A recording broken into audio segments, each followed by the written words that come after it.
Bismillah ar-Rahman ar-Rahim. Today our subject is about post-infectious glomerulonephritis. I am Professor Nariman Fahmi. I wish in this lecture we can reach is about the definition of the problem and the pathogenesis behind it, the main clinical features, management, and a small case scenario for the discussion of the problem.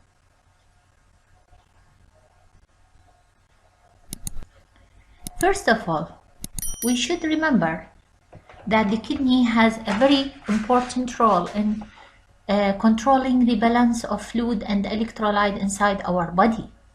It's controlling the acid base and the passage of the waste products outside the body. It's controlling our blood volume and blood pressure. Each kidney, as we can see in this small picture, is formed from functioning units which are called nephrons. We have about 1 million nephron in each kidney, and the kidneys is usually the nephron is formed from a tuft of capillaries that is connected to tubules. Each part of a tubule has a function, and the function of the glomeruli is the filtration. Anything comes from whole blood will pass through these small tuft of capillaries that is distributed in both of our kidneys. This small tiny ball-shaped structure that is composed of blood vessels is involved in filtration of blood and formation of urine, and the tubule will carry these material outside of the body in form of urine. So any damage to these small tiny blood vessel structure can cause what we call a decrease in filtration rate, and there will be accumulation of the waste products, blood volume, fluid inside the. Any disease of the kidney that affects the filters or glomeruli is a very serious problem because it is interfering with the basic function of the kidneys. One of the oldest recognized renal problems was the post-infectious glomerulonephritis. Previously, it is called post-streptococcal glomerulonephritis, but now they found not only the streptococci is causing the problem, so other infectious agents like staph and others have a role in the this disease, so it is called now acute post-infectious glomerulonephritis. This is a small picture showing the streptococci. تلاحظون مثل المسبحة. Not any type of streptococci can cause immune-mediated destruction of the glomeruli. There is a specific pathogenic strain of group A streptococci. It is called nephrogenic strains M types اللي هي تشمل 1 2 4 12 18. It's not a big deal to know the numbers, but we should remember that there are specific nephrogenic strains of the streptococci that can cause damage from a specific mechanism to these small capillaries in our kidneys. Other pathogenic agents like staph, gram-negative bacteria could also involve in this problem.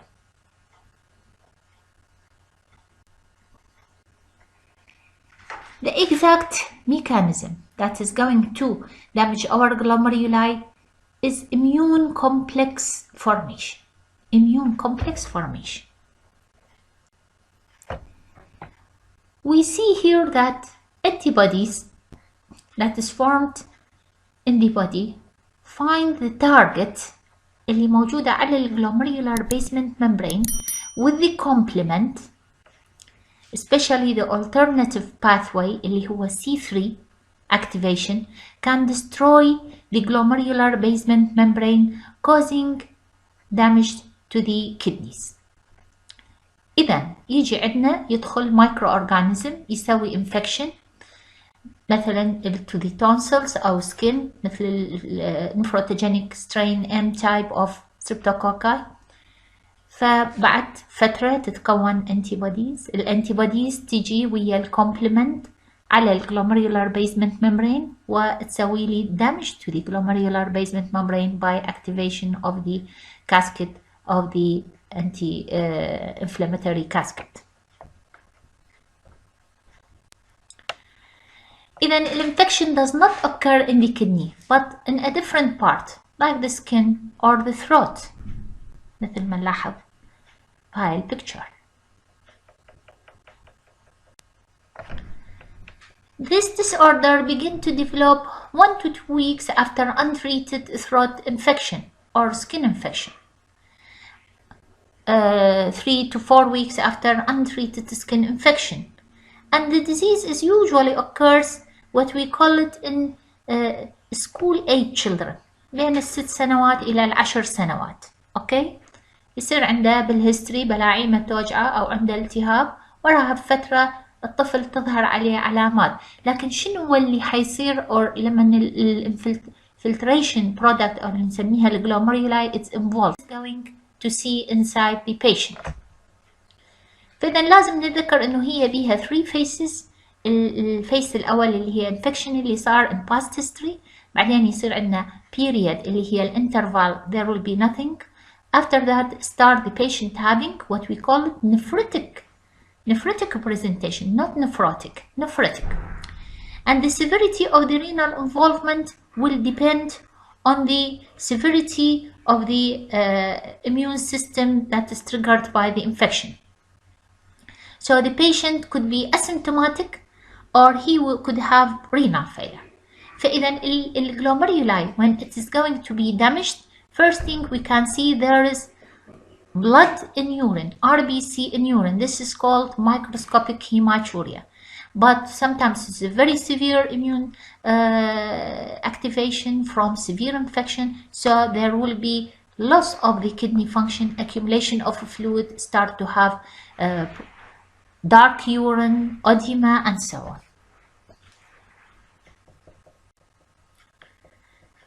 عام 1927 ريتشارد برايت قام بشرح عن acute glomerulonephritis فقال إنه المريض الذي يأتي عنده coca color urine hematuria there will be decrease in urine output because of the decrease in the filtration rate and because of accumulation of the fluid he will have edema. لاحظوا إن الفيس مالته كله edema. There will be salt and water retention leading to hypertension. This is called glomerulonephritis. In this picture, we can see the patient is having periorbital swelling واليورين اللي مجمعة بالباقي يكون أحمر. فإذا هذه من مميزات الجلوميرولونفرايتس. إدراره يكون كميته إذا نجمعه قليلة لونه يكون طوخ على حمار جوزي والطفل يكون عنده periorbital swelling كما نلاحظ in this. فإحنا لما نيجي نفحص اليورين اللي هذه واحدة من أهم الطرق بالdiagnosis we can see urine analysis demonstrating RBC with cast. There will be a little of protein in urine in إضافة إلى other things that can pass in the urine like the polymorph leukocytes نسميها granular cast. فإذا RBC when we see RBC and the RBCs تتحول إلى أسطوانات نسميها كاست لأن نتيجة الباسج بالتيوبيول ومال the protein وgranular cast. This is called a urine analysis of glomerulonephritis.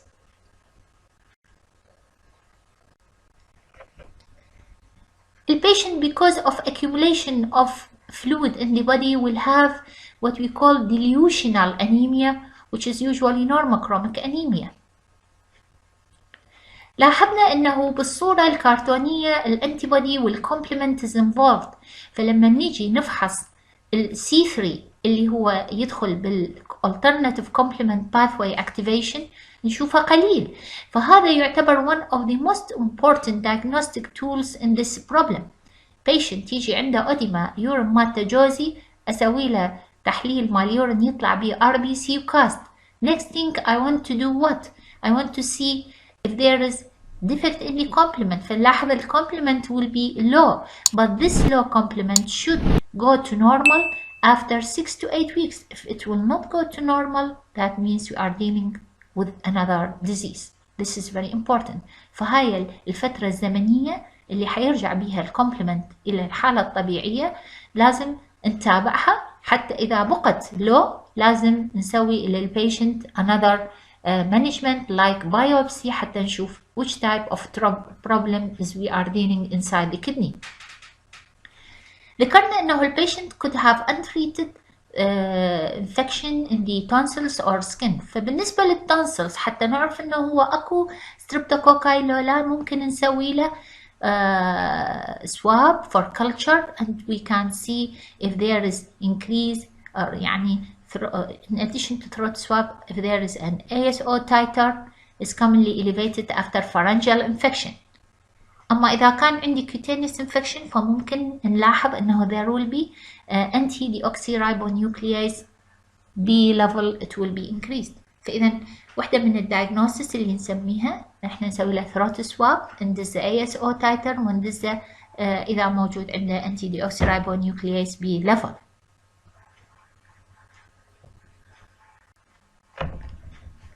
Regarding the management, it should be conservative management. الجلوميريولاي تعبانة. It cannot control the amount of fluid and electrolyte in the body. So we should try to help the kidney. We give the patient antihypertensive to control the accumulation of salt and fluid inside the body, and we give him advice to the family not to give him salt and fluids, restriction of the salt and fluids, and we should check his blood pressure to control it. We start to give him a sort of diuretics like Lasix or thiazide to increase urine output and decrease the edema. If we have a throat infection, we should treat it by antibiotics or skin infection. نرجع نقول إنه التريتمنت is focused on relieving the symptoms by restriction of the salt and fluid, by giving antibiotics for infection إذا كان streptococcal infection or other infections, by controlling of blood pressure, by giving diuretics to decrease the edema, and controlling the swellings. These are the most important things that we can do it. It is called conservative management.